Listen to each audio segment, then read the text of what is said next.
नमस्कार दोस्तों, welcome to my YouTube channel B2 ज्ञान।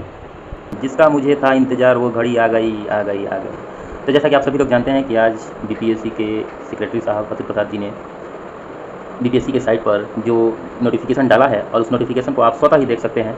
जितने भी बिहार शिक्षक के अभ्यर्थी हैं, तैयारी करने वाले भावी शिक्षकगण, आप सभी लोग अभी से जी जान लगा के लग जाइए। और एक कहावत है, आग लगा देंगे लगा देना है। अब जो भी आंदोलन वगैरह है वो सब छोड़ छाड़ के अब आ जाइए, क्योंकि सरकार अब मानने वाली है नहीं। तो मेरे भाई साहब, तो अब कुछ है नहीं, अब आ जाइए और अपने रास्ते अपना लीजिए, क्योंकि अब कुछ होने वाला है नहीं। तो जैसा कि आप देखिए कि आप लोगों को मैं स्वतः दिखाने जा रहा हूँ कि क्या साइट पर लिखा हुआ है, और उसके लिए आप खुद अपने मोबाइल में गूगल क्रोम खोल लेंगे, जैसा कि यहाँ पे खोला गया है। तो गूगल क्रोम खोलने के बाद इस पर सिंपल सा आप बीपीएससी देखिए, बीपीएससी डालेंगे। बीपीएससी डालने के बाद सबसे पहला जो आता है Bihar public service commission www.bpsc.vih.nic.in, इसको क्लिक करेंगे। इसको क्लिक करने के पश्चात डायरेक्ट यहाँ पर देखेंगे इंपॉर्टेंट नोटिस, ये आप डेट देख लेंगे। डेट देख लीजिए, 30 मई 2023 का है। Important notice, advertisement, post of school teacher for class 1 to 5, 9 to 10, 11 12, यानी 6 to 8 का सीट गायब है दोस्तों। 6 to 8 है नहीं, तो आप लोग भी जानते थे कि 6 to 8 अब होने वाला है नहीं। 11 12 भी है, 9 10 भी है, और 1 to 5 तो है ही। तो आप जानते हैं कि अब 6 to 8 होने वाला नहीं है। और यहाँ पे डिस्ट्रिक्ट वाइज वैकेंसी भी दिया गया है, 1 to 5 का, 9 10 का और 11 12 का। किस डिस्ट्रिक्ट में कितना पोस्ट है, इस पे अभी आपको सारी जानकारी दी जाएगी। तो जैसा कि आप इसको देखिए, हम इसको एडवर्टाइजमेंट को खोल कर देखते हैं। जैसा कि आप लोगों को मैं खोल कर दिखा रहा हूँ, जैसा कि हमने डाउनलोड कर लिया है, तो मैं आपको उस पेज पर डायरेक्ट लेके आता हूँ। यहाँ से आप डाउनलोड कर सकते हैं, जैसा कि मैंने कर लिया है। तो आप देख सकते हैं बिहार लोक सेवा आयोग, नेहरू पथ, बेली रोड, पटना। और यहाँ से आप देखिए, यहाँ पर जो है प्राथमिक विद्यालय मूल कोटि वर्ग 1 से 5 तक के विद्यालय अध्यापकों के लिए सामान्य उर्दू बांग्ला सामान्य वर्ग में है। यहाँ पर सामान्य वर्ग का सीट है 67,066, और उर्दू का है यहाँ पर देखिए 12,729, और बांग्ला का है आपको 148, और सामान्य का है 67,066। इन सभी सीट को मिलाकर 79,943 आपका सीट आने वाला है। और दिव्यांग लोग का भी यहाँ पर है 1594। तो जैसा कि आप देख रहे हैं, अब यहाँ पर जो वेतन है, ये 1 to 5 का वेतन भी आप देख सकते हैं। 25,000 आपका मूल वेतन होगा प्रति माह, और भी भत्ते होते लेकर लगभग आपका 40,000 के आसपास सैलरी होने वाला है दोस्तों। तो लग जाना है, क्योंकि सारे अब लोग आंदोलन छोड़िए, क्योंकि ये फिर मौका आने वाला है नहीं, गवर्नमेंट मानने वाले भी नहीं है। और ये यहाँ पे आप देख सकते हैं 9 to 10 का भी है, 9 to 10 तक का भी सीट है। 9 10 6 to 8 तो गायब है। मैं आप लोगों को बार बार बता रहा हूँ, 6 to 8 होने वाला नहीं है। 6 to 8 को बीपीएससी सेक्रेटरी साहब ने बोला है कि प्रमोशन से भरे जाएंगे। अब कैसे भरेंगे ये उन्हीं वही लोग जानते हैं कि नहीं भरेंगे। हो सकता है अगले चुनाव के भी लिए लॉलीपॉप रखना है ना, तो वही तैयारी होगी, तो उसकी भी तैयारी में है वो लोग। तो ये माध्यमिक 9 से 10 है, और ये यहाँ पर 11 से 12 है। तो 9 से 10 के लिए वेतन जो है 31,000 है, आप देख सकते हैं। और 11-12 के लिए आप लोगों का पेमेंट जो है 32,000 रुपये प्रति माह मूल वेतन है आपका, और भी उसमें जोड़ के आपको लगभग 45 प्लस का होने वाला है सैलरी। तो आप इस पर थोड़ा सा भी ना करें, क्योंकि अब इससे अच्छी वैकेंसी टीचर की नहीं आने वाली है। और नीचे जितने भी रूल्स वगैरह दिए हैं, विद्यालय अध्यापक के लिए भारत का नागरिक होना चाहिए, ये सब तो आप सभी लोग जानते हैं, क्योंकि आप शिक्षा की तैयारी करने वाले हैं। बीएड में न्यूनतम 55% अंकों के साथ उसके संपर्क के साथ स्नातकोत्तर 3 वर्षीय बीएड एमएड, ये सारे कोर्स होने वाले हैं एक से। तो जैसा कि मतलब 11-12 के लिए 32,000 रुपये प्रति माह भरते हैं वेतन, पे स्केल है। तो आप इसको भी देख सकते हैं, 32,000 रुपये दिया गया है, और लगभग ले लेकर आपका 45 प्लस का ही बनेगा सैलरी। तो लग जाना इसमें। और मुख्य बातों पर ध्यान दिया जाता है, मुख्य बातों पर ध्यान देते हैं। सबसे पहले कि इसमें जितने भी रोस्टर है आपको इसके बीपीएससी के ओरिजिनल साइट पर दिखा दिया जाएगा। बीपीएससी का ओरिजिनल साइट है, उसी पर दिखा दिया जाएगा। और 1 से 5 के लिए न्यूनतम, मतलब आप बीएड है या डीएलएड है, जो भी है उस सब में 1 से 5 तक के लिए आप अनिवार्य है। 1 से 5 तक में आप आ सकते हैं। इसमें कोई संशय नहीं है कि जो बीएड है वो 1 से 5 नहीं जाएगा। अभी तक सुप्रीम कोर्ट का फैसला आया नहीं है, तो सुप्रीम कोर्ट के फैसले के अभी इंतजार में नहीं रहना है, और हम लोग को अभी लग जाना है। अगर ये फॉर्म भर जाता है, सुप्रीम कोर्ट का फैसला भी आ जाए, पेपर हो जाएगा, तो उसके बाद अगर फैसला भी आता है तो ये मान्य होगा। इससे ज़्यादा सोचना नहीं है। जो भी बीएड वाले हैं 1 to 5 के लिए अभी भी लग जाए, तो 1 to 5 के लिए आप लग सकते हैं। तो 1 to 5 में ये अभी चल रहा है, ठीक ना। तो अभी 1 to 5 में ऐसा कोई नहीं है कि सुप्रीम कोर्ट का जब आएगा तब देखा जाएगा। इसके साथ ही आप देख सकते हैं कि 9 10 के विद्यालय 9 10 के शिक्षकों के लिए आवश्यक निर्देश क्या है। किसी भी मान्यता प्राप्त विश्वविद्यालय से स्नातक या स्नातकोत्तर, और कम से कम 45% अंकों के साथ स्नातक या स्नातकोत्तर 13/11/2002 को अधिसूचित राष्ट्रीय अध्यापक शिक्षा परिषद के मान्यता के लिए आवेदन पत्र जमा करने की समय सीमा, अध्यापक शिक्षा कार्यक्रमों की मान्यता के लिए मानदंडों मानकों का निर्धारण, नए पाठ्यक्रम परीक्षण शुरू करने के लिए अनुमति, यानी कि जो NCF है, नेशनल शिक्षा पॉलिसी, उसके अनुसार है। और राष्ट्रीय अध्यापक शिक्षा परिषद से मान्यता प्राप्त किसी भी संस्थान से भी निर्दिष्ट विषय समूह में बीएड या बीएससी एड की 4 वर्षीय उपाधि आपको लेनी होगी। या अगर आप बीएड किए हैं तो भी चलेगा, और बीएससी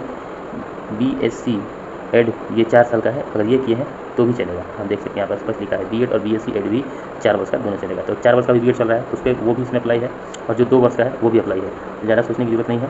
कक्षा 9-10 के लिए अब जो सभी वस्तु है, गणित है, विज्ञान है, सामाजिक शास्त्र है और भाषा से संबंधित विषय भी है। ठीक है, 11-12 के लिए भी सेम वही है। अगर आप बीएड किए हुए हैं तो बीएड के साथ आपको पीजी चाहिए और उसमें 45% कम से कम अंक होना चाहिए। पीजी में 45% का अंक होना चाहिए। ये दे रहा है कि आपको आपका पीजी में 45% अंक होना चाहिए। ये कहाँ पर दिया है आप देख सकते हैं, ये 45% अंक का बोल दिया है, तो आपको पीजी में भी 45% अंक होने चाहिए। और अब नीचे देख लिया जाए कि आवेदन की तिथि कब से दी जा रही है। एज है, सबसे पहले आयु सीमा है। आयु सीमा देख सकते हैं आप कि 1/8/2023 को कम से कम 18 वर्ष या 21 वर्ष की होना अनिवार्य है। या तो 1/8/2023 को आपकी उम्र 18 वर्ष कम से कम होनी चाहिए और माध्यमिक शिक्षा के लिए मतलब उच्च माध्यमिक 9th-10th के लिए आपको 21 वर्ष होना चाहिए। 9th-10th और पीजीटी के लिए आपको 21 वर्ष न्यूनतम होना चाहिए, यानी कि आपको 18 वर्ष से कम ऊपर होना चाहिए। अधिकतम आयु जो है आप देख सकते हैं यहाँ पर 37 वर्ष जनरल के लिए और महिला के लिए अत्यंत पिछड़ा वर्ग पीछे वर्ग की महिलाओं के लिए 40 वर्ष है और अनुसूचित जनजाति के लिए 42 वर्ष है और वाधर के सेवानिवृत्ति के लिए 60 वर्ष की निर्धारित की गई है। उम्र में यहाँ पर भी 37 है, लेकिन अभी इसको 37 से ज़्यादा रखना चाहिए था क्योंकि आप तो वैकेंसी लेते नहीं है बार। आयु सीमा में छूट के लिए उत्तीर्ण प्रशिक्षित अभ्यर्थियों को इस नियमावली में प्रवृत्त होने के पश्चात नियुक्त प्रथम वेतन व्यवहार में अधिकतम आयु सीमा में 10 वर्ष की छूट 1/8/23 को आधार मानकर होगी। ठीक है, अब प्रश्नों का देख लिया जाए, प्रश्नों का कैसा विकल्प रहेगा। यहाँ पे प्रश्न पत्र जो है जानते ही हैं भाषा में होगा। ये भाषा सभी लोगों के लिए मान्य है। ये जो पेपर है ये सभी लोगों के लिए होगा। इसमें बस आपको 30% अंक लाने हैं। नो निगेटिव, माइनस मार्किंग बिल्कुल भी नहीं है।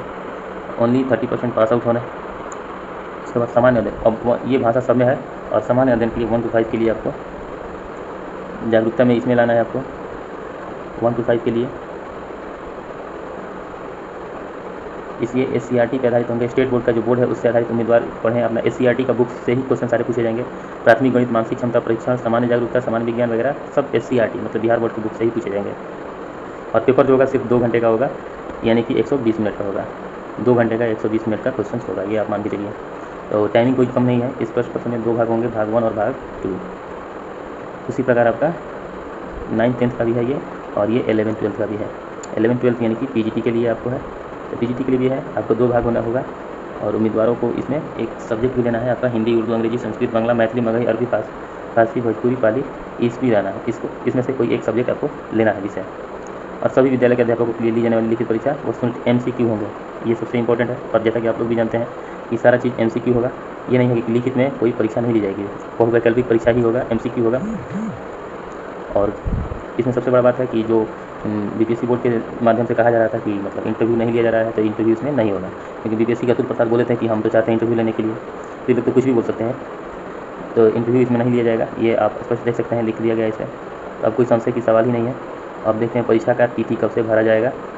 तो मुख्य चीज़ों को इसमें नजर डालते हैं। वीडियो काफ़ी लंबा हो गया है क्योंकि जानकारी भी इतनी बड़ी है कि वीडियो लंबा हो जाएगा। तो 15/6/2023 से फॉर्म स्टार्ट होगा भराना। 15/6/2023, 15 जून से, और 12 जुलाई तक फॉर्म भरा जाएगा, लास्ट है। तो लगभग आपको 30 दिन का समय मिल रहा है, 30 दिन का समय। और जितने भी सबसे इम्पोर्टेंट नोटिस है 15-30 दिन का, इसमें सबसे इम्पोर्टेंट नोटिस है कि भाई आप यहाँ पर देख लीजिए। सबसे इम्पोर्टेंट नोटिस मैं आप लोग को दिखा रहा हूँ, महत्वपूर्ण निर्देश। इसमें क्या है कि इसको आप लोग पढ़ना ना भूलें। अंतिम रूप से भरे गए आवेदन को सबमिट करने के बाद अभ्यर्थी उसे पुनः लॉगिन कर डैशबोर्ड पर उपलब्ध डाउनलोड फिल एप्लीकेशन सेक्शन में भरा हुआ आवेदन डाउनलोड कर लेंगे और उसकी 2 प्रति निश्चित रूप से प्रिंट करेंगे। 2 प्रति, यानी कि 1 प्रति नहीं, कैफे में जहाँ भी आप फॉर्म भरवाएं वहाँ पर से 2 प्रति ले लें। अब विज्ञापन से संबंधित वर्णित सभी प्रमाण पत्र कागजात अवश्य सुरक्षित रखें। आयोग द्वारा किसी भी समय आवश्यकता अनुसार मांगे जाने पर उम्मीदवार को उक्त हार्ड कॉपी सभी संबंध प्रमाण पत्र निश्चित रूप से प्रस्तुत करना होगा। आवेदन ऑनलाइन भरने के क्रम में संलग्न प्रमाण पत्रों की सूची में अंकित प्रत्येक प्रमाण पत्रों के सामने अभ्यर्थी प्रमाण पत्र निर्गत करने की तिथि भी करेंगे। जैसे कि आपका अगर मान लीजिए आपका अगर निवास प्रमाण पत्र बन गया है 5 जून को, तो वो आपको वहाँ पे फिल करना होगा कि 5 जून को मेरा भरना है। यही कह रहा है कि तिथि भी आपको करनी होगी। ठीक है, तो आवेदक द्वारा ऑनलाइन आवेदन भरने के मात्र से ही उनकी अभ्यर्थी सुनिश्चित नहीं की जाएगी। अभ्यर्थियों की अर्हता के संबंध में अभ्यर्थियों द्वारा प्रस्तुत कागजात के आधार पर अंतिम निर्णय लिया जाएगा। जो आपका कागजात होगा उसके बाद आपको निर्णय लिया जाएगा। तो आप डॉक्यूमेंट तो परिपूर्ण हो जाए। शैक्षणिक प्रशैक्षणिक योग्यता, शिक्षक पात्रता, दक्षता, परीक्षा उत्तीर्ण होने के संबंध में प्रमाण पत्र वही मान्य होंगे जिनका उल्लेख उम्मीदवार ने अपने मूल आवेदन पत्र में किया है। यानी कि आपका सारा डॉक्यूमेंट ओपन होना चाहिए, ओरिजिनल होना चाहिए। तो जितने भी डॉक्यूमेंट बनवाने हैं अभी से आप सभी लोग लग जाइए। और ये देखिए 15 नंबर कह रहा है कि विज्ञापन से संबंधित सभी सूचनाएं आयोग की वेबसाइट पे bpsc.bih.nic.in पे प्रकाशित की जाएगी। और 16 नंबर, इस विज्ञापन से निर्धारित ऑनलाइन आवेदन के अतिरिक्त अलग से मुद्रित, अंकित, हस्तलिखित आवेदन स्वीकार नहीं किए जाएंगे। अगर आप अलग से अपना टाइपिंग कराकर कोई आवेदन प्रमाण पत्र बनवाकर आवेदन पत्र बनाकर उसको भरकर फिल कर रहे हैं तो वो मान्य नहीं होगा। ऑनलाइन ही आपको करना है। आवेदक द्वारा ऑनलाइन आवेदन में सभी प्रविष्टियाँ सावधानी से भरी जाए और भविष्य में किसी प्रकार का परिवर्तन आधार सुधार मान्य नहीं होगा और किसी भी त्रुटि के हेतु आयोग उत्तरदायी नहीं होगा। और सबसे बड़ा बात 16 में आप ये नीचे देख सकते हैं कि आवेदन एकदम सही तरीके से बने, क्योंकि शुल्क वापसी इसमें बिल्कुल भी नहीं है, वापस नहीं किया जाएगा। अगर कुछ गलत होगा तो आपका पेमेंट रद्द हो जाएगा, पेमेंट आपका रिटर्न नहीं होगा। चैनल को बनाने के लिए धन्यवाद और अपना समय देने के लिए धन्यवाद। अगर वीडियो अच्छा लगे तो चैनल को लाइक शेयर सब्सक्राइब जरूर करें। Thank you.